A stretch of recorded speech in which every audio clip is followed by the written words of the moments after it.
Saudara, malam hari ini Presiden Prabowo akan mengumumkan nama-nama calon menteri kabinetnya. Nah, malam hari ini kita akan berbincang dengan salah satu calon menteri bersama jurnalis Kompas TV, Niputu Trisnanda. Putu, selamat malam. Ya, malam hari ini rencananya kan nanti Prabowo ini akan mengumumkan nama-nama menteri dan juga wakil menteri untuk membantunya 5 tahun ke depan. Nih kira-kira Putu malam hari ini sudah bersama siapa nih? Calon menteri atau calon wakil menteri? Ya, selamat malam Audrey dan juga saudara. Memang hari ini bukan hanya penting untuk Prabowo Subianto saja dan juga Gibran Rakabuming Raka yang resmi dilantik menjadi presiden dan juga wakil presiden, tapi juga para pembantunya untuk satu periode ini, yaitu 5 tahun ke depan. Kalau pertanyaannya saya sedang bersama wakil menteri atau menteri, tentu saja kita akan bermain atau berdialog nanti lebih panjang dengan salah satu menteri yang katanya sih tadi terakhir saya tanya sebelum saya ketuk pintunya, ini sedang siap-siap. Kira-kira persiapannya apa? Apakah sudah memakai baju khusus untuk datang ke istana malam hari ini? Saya akan langsung mengajak Anda, Audrey dan juga saudara, untuk berbincang dengan sosok yang nanti akan kita temui. Selamat malam. Kurang kencang mungkin ya ketukannya. Kita panggil sekali lagi. Selamat malam. Malam. Nah, ini dia Audrey. Bapak Budi Ari yang malam ini akan berbincang sedikit. Saya izin masuk, boleh Pak? Silakan. Bukan tamu yang tidak diundang ya? Ya, betul. Diundang. Tamunya diundang. Tamunya diundang, boleh Pak. Kita berbincang sedikit, saya minta waktunya sebentar sebelum melanjutkan agendanya. Sudah pakai baju rapi, sudah pakai kemeja batik berwarna coklat, artinya sebentar lagi akan berangkat ke istana Pak Budi? Ya, betul. Karena malam ini rencananya jam 20.30 Pak Presiden Prabowo akan mengumumkan nama-nama kabinetnya. Dan kita sudah diminta semuanya untuk hadir di sana paling tidak jam 8 malam. Oke. Ke di Istana Merdeka jam 20.00. Dan untuk dress code-nya semua perintahnya semua bernuansa coklat. Jadi batik bernuansa coklat. Ada makna khusus nggak kenapa warna coklat? Saya nggak tahu, itu masih bisa ditanyakan lagi. Tapi kita kan ikut perintah aja. Begitu diperintah untuk menggunakan batik bernuansa coklat, ya kita semua mempersiapkan diri. Untung stok saya banyak batik bernuansa coklat. Oke, nah Pak Budi ini kan kemarin sudah sempat ke Kertanegara, sudah ada pembekalan juga di Hambalang. Memang posnya masih harus nunggu resmi dari Pak Prabowo. Tapi kira-kira ada yang dititipkan khusus nggak? Apakah nanti misalnya program-program besarnya Pak Prabowo ini kan ada makan siang gratis, ada melanjutkan IKN. Tapi kalau yang dititipkan secara langsung ke Pak Budi itu apa? Jadi ini soal ideologi ekonomi negara. Yang bunyinya perekonomian disusun sebagai usaha bersama berasaskan kekeluargaan. Oke. Nah, kode itu ya? Itu kode lah. Tapi semua teman-teman yang paham bahwa ini pasal 33 Undang-Undang 45 kan spirit ini, rohnya negara ini, ekonomi negara ini harus dikelola dengan baik untuk kesejahteraan masyarakat gitu loh.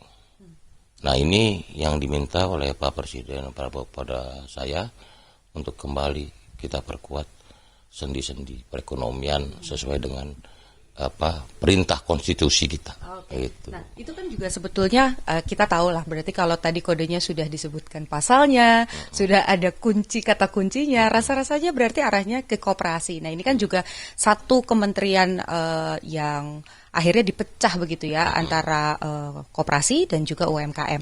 Nah, kalau Pak Budi sendiri, apakah kalau kita lihat sekarang di bawah Pak Teten begitu, ini lebih fokus di UMKM. Nah, ketika nanti menjadi kementerian sendiri, koperasi ini akan dibawa dengan konsep yang seperti apa? Apakah memang akan dimajukan lebih kencang lagi untuk mendukung tadi ekonomi masyarakat? Kenapa koperasi dipisahkan dari UMKM? Supaya tidak terkesan bahwa koperasi ini UMKM, semata-mata UMKM. Karena banyak di dunia, terutama di Eropa, di Amerika dan juga Jepang, itu perusahaan-perusahaan yang kita kenal besar itu ternyata semua koperasi. Contohnya Crédit Agricole, itu perbankan nomor 2 terbesar di Prancis. Terus Rabobank di Belanda, salah satu bank terbesar juga di Belanda. Belum Kukmin di Korea, terus juga di New Zealand. Dan data yang kita dapat juga anggota koperasi di Amerika Serikat, katakanlah negara yang terkenal sangat individualis, liberalis dan kapitalis, ternyata anggota koperasinya 125 juta. dibanding Indonesia yang baru 27 juta atau kurang dari 10% orang Indonesia berkooperasi gitu loh. Jadi ini juga challenging kita. Ini berarti tugas yang kalau kita tarik jauh ke belakang begitu Pak Budi, ini kan sosok Sumitro Joyo Hadikusumo ini juga lekat dengan industrialisasi, tapi dengan pendekatannya koperasi. Berarti ini juga tugas yang memang dipesankan juga ke Pak Budi waktu di Hambalang kemarin. Pak Margono Joyo Hadikusumo, kakek Pak Prabowo yang juga pendiri BNI 46 itu kan salah satu pendiri koperasi Indonesia bersama Bung Hatta. Terus Pak Sumitro juga begitu, Pak Prabowo. Jadi memang koperasi sudah lekat dengan terinternalisasi dalam diri Pak Presiden gitu loh. Karena itulah ini menurut saya tugas dan tanggung jawab yang berat, penuh tantangan, tapi dengan kerjasama, dengan kerja keras, saya yakin koperasi akan menjadi tulang punggung ekonomi Indonesia ke depan. Karena apa? Karena soko guru kita ini memang koperasi. Gitu. Nah, ini kan dipisah dengan UMKM nih Pak, yang di kabinet yang sekarang. Nanti hubungannya akan jadi seperti apa Pak? Apakah tetap akan support untuk UMKM koordinasinya atau nanti akan seperti apa? UMKM itu kan personal individu-individunya. Kalau koperasi ini kan kelembagaannya. Selain juga koperasi itu adalah sebuah unit bisnis milik bersama. Karena kata koperasi itu kan berasal dari bahasa Inggris kooperatif, yang artinya kerjasama. Nah karena itu kerjasama itu dengan siapapun. Jadi koperasi itu nggak boleh berkelahi atau apapun dengan pihak-pihak manapun. Enggak, kita tidak ingin, kita ingin damai, kita ingin bekerja sama dengan siapapun. Begitu. Nah, Pak Budi, ini kan bukan kali pertama lah ya dilantik, karena sebelumnya juga di kabinetnya Pak Jokowi, Pak Budi juga sudah menjadi menteri. Ada persiapan yang berbeda nggak sih Pak? Apalagi ini tugasnya beda ternyata. Saya mencintai pekerjaan. Sejak diberitahu saya akan ditugaskan di koperasi, saya merasa bahwa ini tanggung jawab dan panggilan sejarah. Kita harus menegakkan kembali semangat negara ini didirikan. Ekonomi kerakyatan itu harus bernafaskan koperasi, kerjasama. Karena kita kan gotong royong. Nah gotong royong ketika diterjemahkan dalam konsepsi badan usaha, jatuhnya harusnya ke koperasi. Karena kerjasama itu, gitu loh. Dan pelajaran dari literasi yang saya baca di literatur itu semua operasi yang besar di dunia itu basisnya pertanian. Nah kita negara pertanian, gitu loh. Sehingga menurut saya, menurut hemat kami, ini juga jadi catatan penting buat kita semua. Karena koperasi yang kuat di banyak negara di dunia itu basisnya pertanian. Terakhir nih Pak, menutup pertanyaan kita, karena nanti pasti harus siap-siap lagi untuk berangkat ke istana. Target 100 hari sudah adakah Pak? Ada.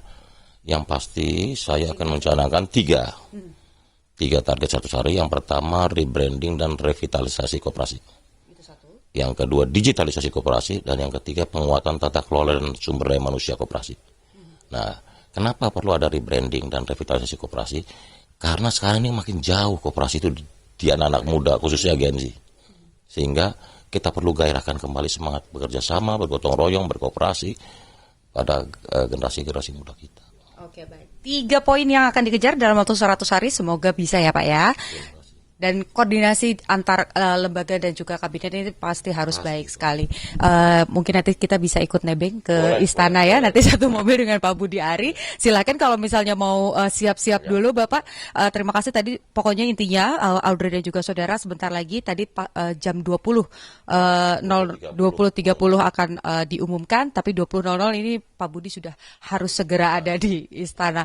Jadi kita nantikan bagaimana pengumumannya secara resmi diumumkan oleh Presiden Republik Indonesia yang ke-8, yaitu Prabowo Subianto. Bagaimana jalannya kita nantikan nanti. Audrey.